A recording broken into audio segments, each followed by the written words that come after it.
Alrighty, I'm here with Jonathan. You want to say hi? How you doing? How you doing? Hopefully they can hear you. Maybe they Yep. won't. But either way, the point is that we're about to go through a cold calling strategy to sell web design or what? SEO? What do you want to sell? We are selling Facebook advertisement. Facebook ads. Okay, great. Yeah. To HVAC. Yes. All right, it's fantastic. So let's go through a few of these sections here. So the first section to the cold call is I would say like um, tooling. I'm gonna say know your numbers. Let's see. Tooling, know your numbers, commitment. What else we're gonna do? Tooling, know your numbers, commitment, and you gotta get yourself hyped. Get hyped, and you have to have the actual cold calling script itself. All right, so there's actually some preliminary things to cold calling that I need to go through. So the first thing is tooling. So how are you actually gonna make the calls? So I would just say the following: you need a dialer, you need something to generate the leads, right? Like a dialer, you need to record your calls. I'd say the CRM of some kind would be good. Um, and someone to report. But basically, you actually don't need a ton for cold calling. To generate the leads, right, you can use Google Maps. You know how to do this already. I don't need to go through this a ton. Yep. One thing that you might want to figure out, though, as far as generating leads goes, is do you want to get direct phone numbers or not? So I use a tool called Seamless.ai because I'm calling on SaaS executives, and most of them work from home, and there's no way I'm going to get through to them from like a dialer, like through a switchboard or an Yeah. operator. So I just get their direct phone numbers and I just call them direct. Um, Not sure if that's going to work for local businesses though, and actually I think you can probably get most of them by going through a gatekeeper. So I would maybe try this out, maybe not. It depends how much you want to invest. If you want to go for free, just pull numbers from Google Maps. Dialers. Now, as far as dialers go, um, you can use Google Voice if you want to go the free route, okay? And just sign up with Google Gmail account. You can call people through the phone. You'll have your own number, a new number created, right? What I do for cold calling though is I use AirCall, or I'll use a tool called Outreach.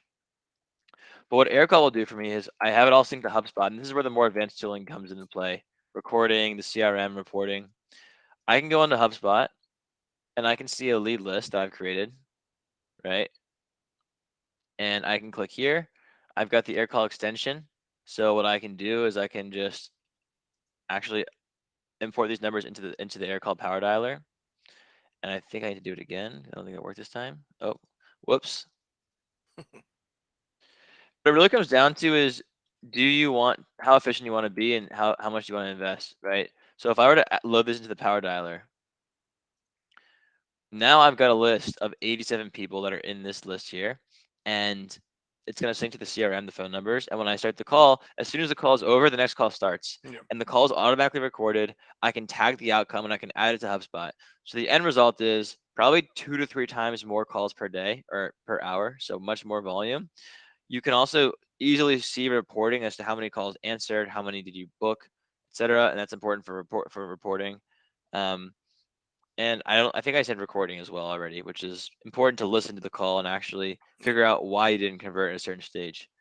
Um, if you don't, the other option is if you don't want to go this route, you can use something like Loom to record your screen.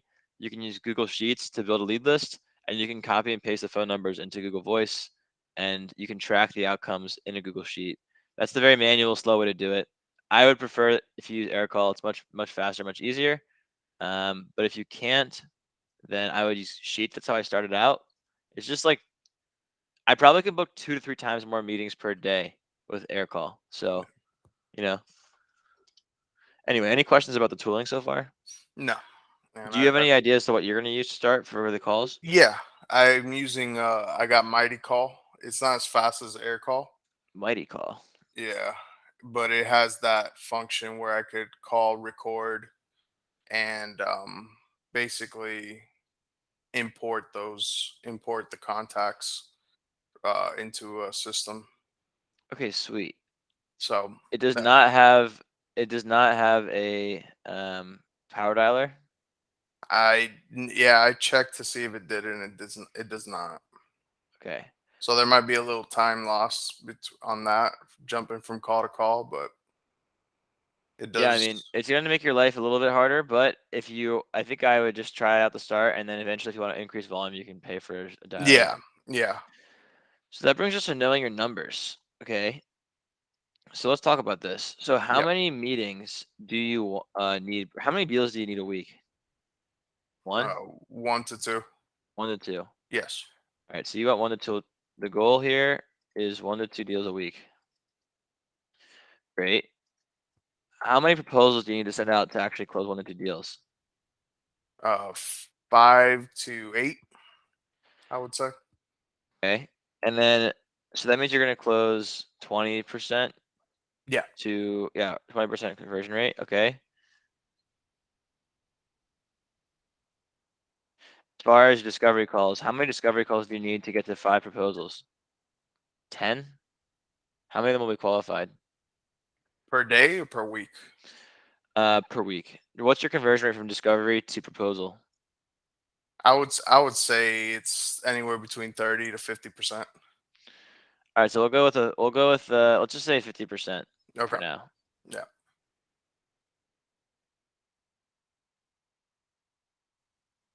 Really, it probably should be the other way around, where you're only taking 2 out of the 10 discoveries, and you're converting half of them into deals, because So one then. meaning like you're being very strict in your qualification, but Mm-hmm. those who you do present to are going to buy, like, pretty Gotcha. much. Yeah. But we'll just use these numbers for now because it's not really. We're just using it as an example. We'll figure out what the actual numbers are. Great. So now that means you have to book 10 meetings a week. So how do you book 10 meetings a week, right? So there's a few numbers you need to track. Add a new tab. I'm going to do this. Cold calling statistics.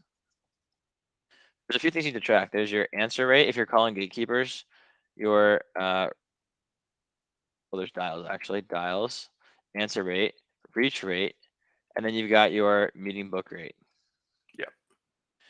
So this is how many dials per day or per week. Per week, I would say. We'll do the math here in a second. Yeah. This is how many gatekeepers answered. This is how many decision makers did you actually reach. And this is how many meetings did you book. And then eventually you also have sales pipeline number statistics, right? You also have uh, hold rate and opportunity conversion, right? Which you kind of went up top, but like how many set meetings actually happen. Yeah. So if you set 15 meetings in a week, you might have 12 of them actually happen. Yeah. There's Yeah. gonna, there's gonna be no shows. Yeah. Absolutely. Okay, great. So let's do the numbers here. So your average answer rate, if you're calling like companies with like a phone number online, this should Hmm. be like 60% probably. I mean, it should be like pretty high because you're getting to the I was about to gatekeeper. say it's usually higher than that. Yeah, 60 to 80% maybe. I would say Yeah. 70%. Your actual reach rate of dials to people on the phone should be 15% at least. If it's lower than 15%, you're just gonna have a really hard time. Yeah. And your reach to meeting book rate should be, I would say, 20 to 25%. We'll go with 20% to make this easier. So that means if you make 100 dials, you're looking at 70 gatekeepers on the phone. If you can get 15 decision makers out of 70, that means you're getting to the gatekeeper like 20% of the time, which is probably somewhat accurate, because Hmm. half the times you reach a gatekeeper, they're going to know you're a cold caller. The other half of the time, they're going to try and put you through, but the person won't be there. Yeah. Then actually, that's a third. Sorry. So the other third of the time, you're going to actually reach the person.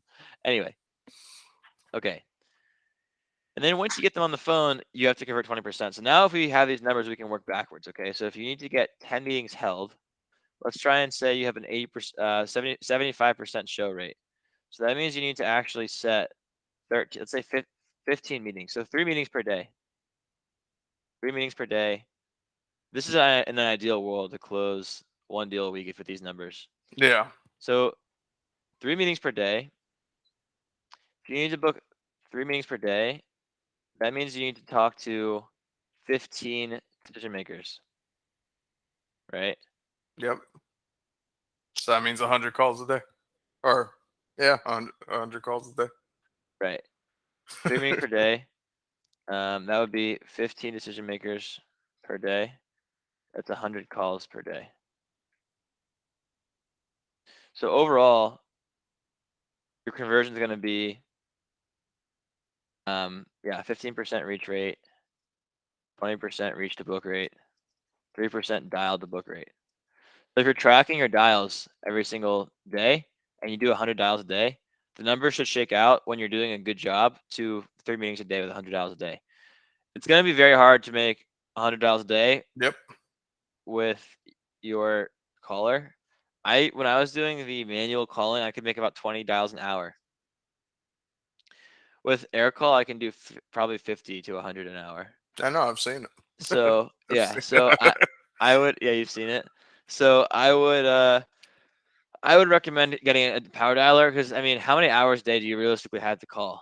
You know, Yeah, you only get, I don't know, two there's in the really, morning, two in the afternoon for the and sweet are you spot. able to commit to calling the whole time, or I'm sure you have No, other stuff I'm to do. not. Yeah, I'm not able to do that unless it's actually taking traction. If this in an ideal world, these numbers actually reach the end goal, then yeah, I have all day for that until I start booking meetings left, right, and center, right? But Well, you're gonna. The thing is, you like it's gonna take a lot of grunt work and calling, but and messing up before you actually crack the code. yeah, So I cold would. I outreach. mean, how many hours a day? How many? Yeah, can you do 2 hours a day of calling? 1 hour in the morning, 1 hour in the evening. Yep, for sure. Okay, so that means we should be shooting for 50 calls a day. Okay. So that means you're probably gonna get one deal every other week with this volume. Because if you do 50 calls a day, you should get 1 to 2 meetings a day. So that's like it's like probably like 7 meetings a week is probably what you're gonna set, and you're gonna actually hold 4 to 5 meetings a week. I'll take it. So that means now that we have these numbers down, we're gonna put you in the commitment section. Ah, Oh no, commitment. Uh-oh. no. Let's see. Jonathan is I'm already committing married, man. to 50 dials per day, which should yield 1 to 2 meetings set per day. Okay, great. So by this time next week, I expect to have made 250 cold calls. And I'll even give you a little tracker sheet where you can track each day what's going on. I got you. Okay, so now you got to get hyped. But here's the thing: you got to get hyped because this is going to start printing money. Once you Yeah, know, yeah, yeah. once you know your deal size, and you know your conversion rates, you know how much you're making per dial. I'm at the point now with Service Bell where I even have this report that I've created, and it actually shows how many meetings we're having, how many are projected to happen, the conversion rates. We're closing deals now. I just came from a demo that was set from a cold call. And actually, I set a demo today. I decided to make some call. Normally, I don't do a ton of calling on Fridays, even though I should. I usually don't work a ton on Fridays. I work Sunday through Thursday. I take like half days on Fridays. Yeah, yeah. This Friday, I decided to make some cold calls. First person who answered booked a meeting. And so as you get to that point, you can just like continue to book meetings. I'm about to hire people to do it for me, to book me meetings, and then I'm going to be just closing. So it's like, but you have to figure this out first. So it's Yeah, important yeah, to yeah. get hyped around this. But even on a day-to-day basis, you gotta get hyped because cold calling kind of sucks. I'll be honest, it kind of sucks. Yep, yep, yep. You're gonna get wrecked. You kind of got to enjoy the process. And how do you do that? There's a It's few gonna ways. get wrecked for sure. One is keep the end in mind. Keep the end in mind. Know that you're going to crack the code. Have and hire others to create a lead gen machine for you. Yeah. On a day-to-day basis, what I'll do to get hyped is the following: one, exercise before cold calling, right? I'll exercise, either go for a run or go lift or something before I start cold calling, or do like prayer meditation just to get yourself in the zone and get rid of In the the nervousness. mindset. Yep, yep. When you are running, you're forcing yourself to do something hard and you're overcoming it and you're getting dopamine from something hard as opposed to something easy. Yep. And you get a bunch of happy chemicals coursing through your veins once you exercise. And one big part of cold calling is how you sound on the phone. In fact, your tonality and the rate of speed and everything has a bigger impact on your success than what you say. What you say is not as important as how you say it. So when you exercise before you cold call, I would say it has a huge impact on your success rates, not only because you feel better and you're more willing to call, but also because the prospects hear how you sound on the phone. Sometimes they'll even when I say how are you doing, they say good, how are you? And I'm like great, and they respond, and um they say how are you doing back, and I say yeah I'm doing great. I just went for a run. I'm feeling my blood's pumping. I'm feeling awesome. Whatever. So I would say exercise and or I like to dance. I'm kind of a goofy goober. Sometimes I'll put on a hype song and dance before calling. So I'll literally put on my headphones, I'll put on a song and I start like jumping up and down, getting myself in the zone like before a football game, and I'm getting hyped. And I'm getting in Gotcha. the zone where I'm like, I'm literally being a moron right now. So I don't care what happens after this session. So I'm just getting myself in this loose mindset of like getting hyped, feeling good, being detached from the outcome, and then I go into my dials. I'm at the point now where I actually don't even have to do this anymore. Sometimes I still do, but I just like today just sat down and just like start pressing the call button because I just know Yeah. it so well. I'm just like whatever, like boom, boom, boom. But this can help. So I'd recommend doing this before you call. I actually think it's going to have a huge impact on your mental health and also your ability to succeed with cold calling and not feel bad after you succeed. And the last thing I would say is go for no. So when I cold call, I make a list on my notepad here and I track my rejections. And I do this every day and I go for 10 per day if I'm doing a full day of cold calling. And I know if I get 10 no's, right? What did we say? 20% conversion rate. So if you get 10 no's, that means you've gotten um 5 meetings, no, 2 meetings, I believe. You would need four no's for every 1 meeting. So you would have like two to three meetings if you get 10 rejections basically is the idea. So if I'm going for no, right? I know that they've Around been the there. corner is a They've yes. done competitions on sales teams of who can get the most no's, and the people who have the most no's also have the most yeses. They have the most sales. Yeah, yeah. The more no's you get, the better, right? This will increase the number of meetings you get. It will not make you feel like crap when someone says no to you because you just okay, great. There's no. Let me keep going.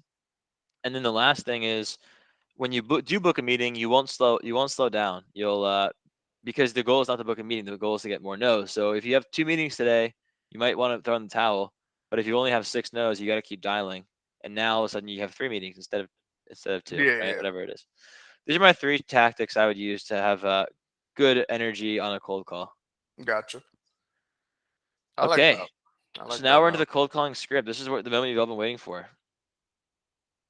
So there's 2 parts to the script. There's the gatekeeper, and then there's the decision maker. So how do you get past the gatekeeper when you get them on the phone? Yeah, so usually I use the strat like, hey, I've been talking to, for example, let's say his name is Bob, is the decision maker. I've been sending Bob some emails, through the cold outreach, right? So it's not technically a lie, and it usually gets me through. Really? Yeah, it actually works. I usually go, hi, is Bob around? And goes, who's calling? Oh, it's Jonathan. I've been in contact with him through emails, which isn't a lie. Right. And it just because he hasn't What are you responded. calling about? What are you calling about? I usually, well, when I send the cold outreach email with with the whole case study, I usually follow up with, hey, like, hey, just sent you an email, Bob, didn't hear from you, was wondering if you had any questions about the email, or Once you have them anything on the like. phone. No, if the gatekeeper asks you what is it in regards to, what would you say? Oh, I just tell them like, oh, we're just talking some business. Talking some business. Okay, Yeah, I like it. I actually like this a yeah, lot. yeah. Basically, Like what? I keep it as simple as possible to take away the sales pitch, like from the gatekeeper, Yeah. because they don't like Um. that.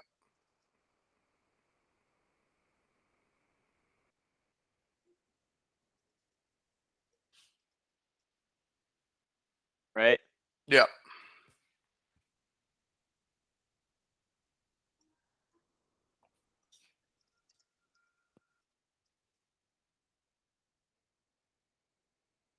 Cetera, et cetera. You go back and forth until they transfer you. This is exactly right. This is what you should be doing on a gatekeeper call. Yeah. Basically, you keep it short. You don't lie, but you keep it vague, and you just hit them with Exactly. hit them with questions, and you just go boom, boom, boom, and until you get through. Yeah. So once you have the decision maker on the phone, he's gonna say, "Hello," and what do you say? Hey, this is Jonathan with Think Flame Digital Marketing. How are you today? He's like, hang up. Yeah, basically.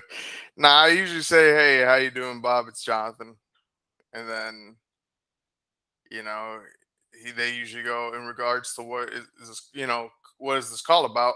And then I tell them, oh, I've been, I've been sending you emails and was wondering if, you got them and you had any questions. And then they usually don't check their emails or they check it by just opening it and closing it.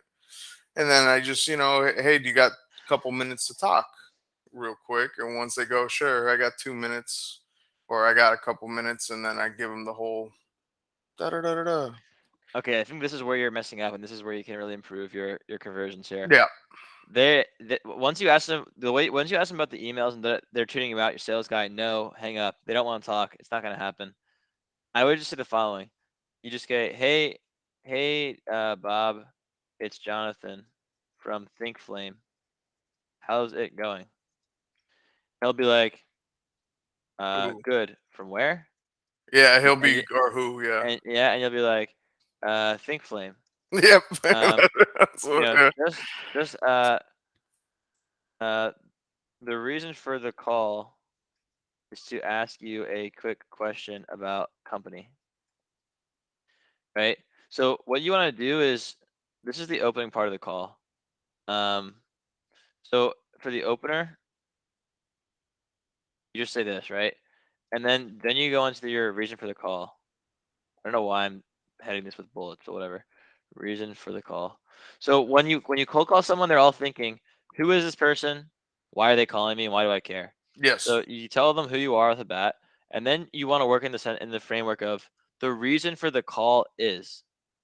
So the reason for the call is right here, very important. Okay, the reason for the call is, and then you want to insert your value prop. So you could say the reason for the call is to follow up on the email I sent you. Um, there's a few ways you could go about this. Yeah. One is the reason for the call is to follow up on the email I sent you. Does the name ThinkFlame ring a bell? And they'll probably be like, no. And then you can go, Yeah. oh, okay, and then go into your pitch. What I do is I just say the reason for the call is to ask you a quick question. So I'll add a comment here. The reason for the call is to follow up on the email I sent you. Does the name ThinkFlame ring a bell? Yeah. No. No worries. Value prop. And then right, or you can say, or you can just go the reason for the call to ask you a quick question and go right into the value prop. So now we have the value prop section. So value prop is basically your case study sentence. It could be one. Um, what would you say? Like, I help roofers get more, or HVAC companies get more customers Yeah. with Facebook ads, or I I just helped another roofer. What would you say? I was gonna go with a little bit more numbers game. I was because they do like numbers. They don't understand the numbers, but they like big numbers. So I helped another HVAC company grow 19% while saving them, every month on their ad spend. So basically, growing while saving is the whole. Um, Is that year over year? yeah, that's the whole message under I helped another HVAC company grow 19% a 19% year while with saving. Facebook ads. Yeah, while saving their ad budget. I would personally leave that out just because I don't think That they. might be too jargon, like Yeah, digital I marketing don't think jargon. they. Yeah, they're like, well, you're not saving me money. I'm spending it on Facebook. You know, I have another Yeah, HVAC company grow yeah, I guess. 19% a year with Facebook ads.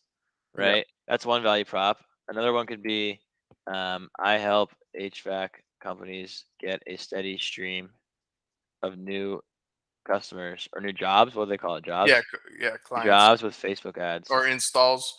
They want the installs. HVAC companies get a steady stream of Yeah, new installs with Facebook ads. yeah. I think this is probably the best one right here. The I'm gonna install. highlight it. Yeah, the install one hits home. I'm gonna highlight it in yellow, Okay. right? So, um, right. So what's gonna happen is, um, now what you do is as soon as you have a value prop, you go right into, um, you go right into a qualifying question. This is where this first part of the call ends, where the scripted part ends and the open-ended conversation goes. Yeah. The question is meant to pull out pain from them that um, that they're not thinking about that you want to extract from them. So it would be like, and it's usually around how you're currently doing things now. The goal of this part of the conversation is to figure out where are they now, where do they want to be, what are their challenges, and how can you bridge the gap, and do it in 2 minutes with a phone call. So what I'll start doing is ask them about their current state, and I'll just usually be like, I'm just curious to know how you're currently doing XYZ right now. Yeah. How or what? Open-ended question about the problem you're solving. So you could say, oh, I do not want this to be highlighting anymore. Qualifying question. Here's Uh, the issue that I have with this is the part where I run into the most trouble because they'll tell me, "Oh, everything's good, we're busy," even if they're not. you're busy. Okay, well that's great. I'll tell you how to. That's an objection. Great. You have to write that Yeah, down. that's what I'm saying. Like they'll object, they'll object, they'll object. How are you getting um your what is it called, installs? Yeah, Your How are you getting a steady flow of new installs right now? yeah. Something like that, or how you can workshop this question. I usually will ask, for example, how are you currently handling inbound lead response right now, Hmm. and or for my product, or how are you currently getting a steady flow of installs right now. So this is where you're going to get into objection handling, objections, right? Yep. So the goal here is to um, I don't really like how I'm formatting this, to be honest, but hopefully you can understand it. Yeah, They're gonna yeah, I got say you. they're gonna say like we're busy, or I don't have time right now. Yep. Call me back, Yep. right? So um, really, all these objections are the same thing. Let's start with the we're really busy one, because it's probably the most common. There's a few ways you can handle objections. Have you heard of mirrors or labels before? Labels, yes. Use um, use labels, mirrors, and how what questions. So basically, you need to get them to feel like you understand them and do it very quickly, and then their guard will go down, and then they'll start listening to you. Until you do that, then they're not going to listen. If they say we're very busy and you go, oh, but we can help you get more and more, they're not going to listen. What you do is you have to understand enough about them to be able to summarize how they're currently feeling, and then they will, in your own words, and they will feel heard. So the way you would do that is by saying, okay, it sounds like you're very busy right now, or you have a full supply of jobs, and it might seem counterintuitive because you wouldn't think that you would say to them what you're trying to show them they're not busy. So why would you say it sounds like you're busy right now? It's because you need to meet them where they are and make them feel Yeah, yeah, understood. Now, sometimes you don't have enough information to make them to really be able to give a good label, and you want to extract more information. But if you just keep asking more questions, you're going to sound like you're interviewing them, and they're also not going to like it. yeah, So, how do you get them to keep talking without asking them more questions, while also making them feel understood and empathized with? By repeating the last three words of what they said to you, in it with an upward inflection, or three words in the middle, but that's harder to pick out. So if they say we're busy right now, you could say, huh, busy right now? And then pause. And then now they feel listened to. And if you just leave the awkward pause, they're gonna be like, yeah, we get a few jobs a week. You go, okay, it sounds like you said 3 or 4 jobs a week, or how many jobs a week, right? And then they'll be like, yeah, we're getting the and now you're getting them to keep talking, even though they would just hit you with an objection. You get them to keep talking by summarizing, by labeling, and then you can summarize back to them what they said, and then ask another question to get them to keep going. So let's role play for a second. So I call you up. Ding ding okay. ding. Hello. Hey, it's Jonathan from ThinkFlame. How's it going? Good. Who is this? Yeah, it's Jonathan from ThinkFlame. The reason for the call is just to ask you a quick question about HVAC Incorporated. Um, yeah, I just helped another HVAC company get a steady stream of new installs with Facebook ads. So I'm just curious to know how you guys are currently getting a steady flow of new installs right now. Jonathan, I appreciate your time, but we're really busy right now, so thank you for Uh, the call. But sure. yeah, Uh, really busy right now? yeah, we are extremely busy. Supply is low, demands are high, so we are trying to Oh, just get what we have ahead. Done. Awesome. It sounds like you're okay. So supplies low, demand's high. So it sounds like maybe you're having more of an issue with hiring the right people than getting new jobs. Well, with everything going on in our economy and supply really low, we are booked months in advance. Oh wow. Yes, So interesting. So it seems like maybe your priority now is actually trying to hire more people instead of getting more jobs. that could be the case, but still doesn't fix the supply part. The supply part. Yeah, we need more condensers and air handlers to get installs out. Ah, okay. Pause. Are Yeah, condensers people or are they tools? no, condensers are the big things on the outside. Oh, Yeah. okay. Pretend it's people. Whatever.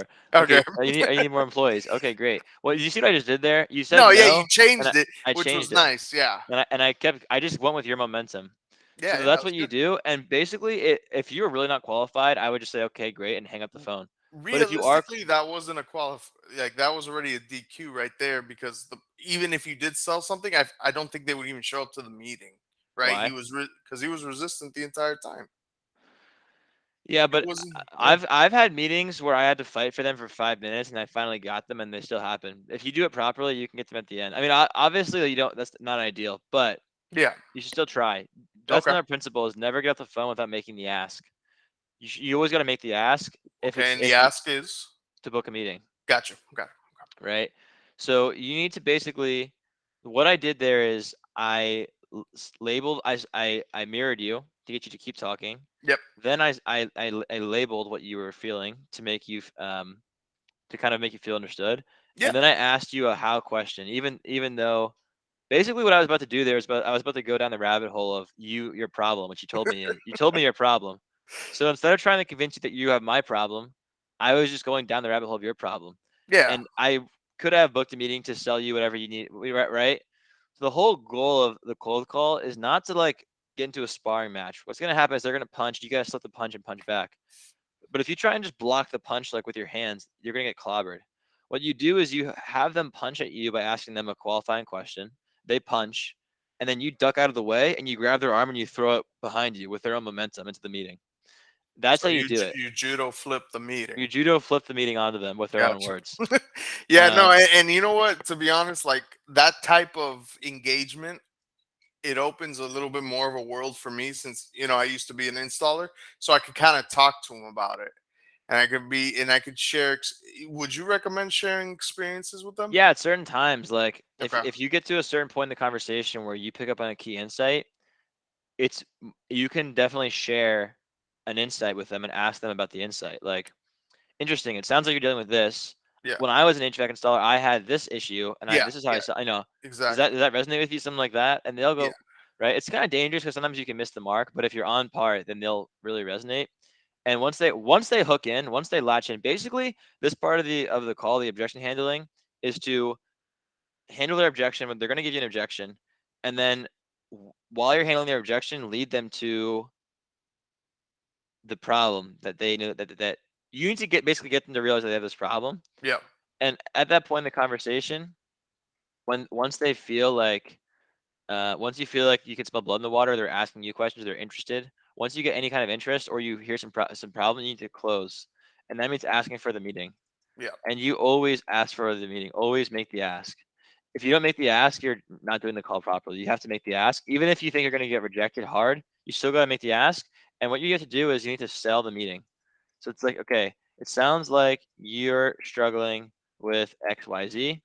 Uh I huh. just helped another HVAC installer solve the issue, and I'd love to show you how it works at another time when I'm not calling you out of the blue.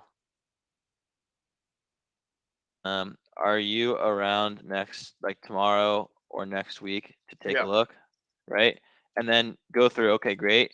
Um, Tuesday or Thursday, great. This or that, 2 or 4 p.m. or morning, afternoon, great. 2 or 4 p.m., great. What's your email? Great. I'm sending the calendar invite. Did you get it? Maybe even ask them how they want to talk to you. Is it Zoom or I would even actually maybe make it known that you want to do a Zoom meeting and not a phone call, and Yeah. ask them how they want to do it. But I would try and get them on a face-to-face call. Yeah. That's what I usually do. Great. And Well, I then just usually confirm it. say, hey, the next step is booking a meeting, a 15-minute Zoom call. Be really quick so I can show you some stuff. When are you available? When's the best time Great. available for you? So here's what we're gonna end off with. So we're gonna have a company website. Oh, you can paste your leads in here if you want. Position, first name, last name, email, phone number, Yeah. um, dialed, That. dialed, answered, Oh, okay. reached, meeting. Um, yeah, and I would say what you can do here is add the information as you're dialing. Dial here. This is the lead sheet, right? You can track how many your metrics here. Make sure you're recording your calls, and then over here we're gonna say scorecard, and we're gonna track um, 8, and we'll say dials, and we'll say meetings over here, and we'll say ninth. Oh, yikes! Yesterday was my mom's birthday. I didn't wish her happy birthday. um, yeah, I'm gonna have to call her as soon as this is over. Yeah. She's gonna be so mad. 9th, 10th. Oh, all right, so this is gonna be 4/11, right? Yeah. Monday, Tuesday, Wednesday, Thursday, Friday. And this needs to be 50 plus. Otherwise, you're not gonna hit your number. And then we can even do a weekly dials, daily scorecard. And then we can do a weekly scorecard. Over here, dials, meetings, set. And this will be for the week of 4/11. Okay, I think you got everything you need. Make sure you record their calls, and no, don't judge your performance on any one phone call. Judge your performance from 200 calls. Yeah. You have to look across a whole week. Even if you don't get a meeting in a day, don't change your script. Just keep doing it. So basically, if I could summarize what you're going to do, you already know how to get past the gatekeeper. Once you Yep. have them on the phone, hey, it's John from ThinkFlame. How's it going? Great. How are you? Doing well, thanks. The reason for the call is to follow up on the email I sent you. Does ThinkFlame ring a bell? No. Okay, no worries. Well, value prop. Or you can say, right, Value prop. hey, hey, the reason for the call is to ask you a quick question about their company. So essentially, ThinkFlame helps HVAC companies get a steady stream of new installs with Facebook ads. Yep. And I'm curious to know how you guys are currently getting a steady flow of installs right now. Objection handling, that's where you have to be the artist, where you have to label, mirror. Really, it's more like mirror, label, how and what questions, get them to say that's right, empathize with them, and move the conversation forward. Even if they're getting with objections, you have to summarize what they're saying, label. This is where you need to record your calls. You're probably not going to do it properly off the bat. I'm going to want to listen to No, these phone I've calls. recorded calls before. I want to listen to these phone calls and then give Yeah. feedback as to what to do differently on the calls, Yeah. I and got you. then close for the meeting. I think if you do 250 dials, though, you're gonna have to get one meeting. You know what I mean? I Yeah. mean, I think that's but also you need to that's track your reach rate though, because you might make dials, but you're not reaching anybody. That's a problem. yeah. That's the first step of the funnel to fix. So anyway, I'm gonna end the recording now.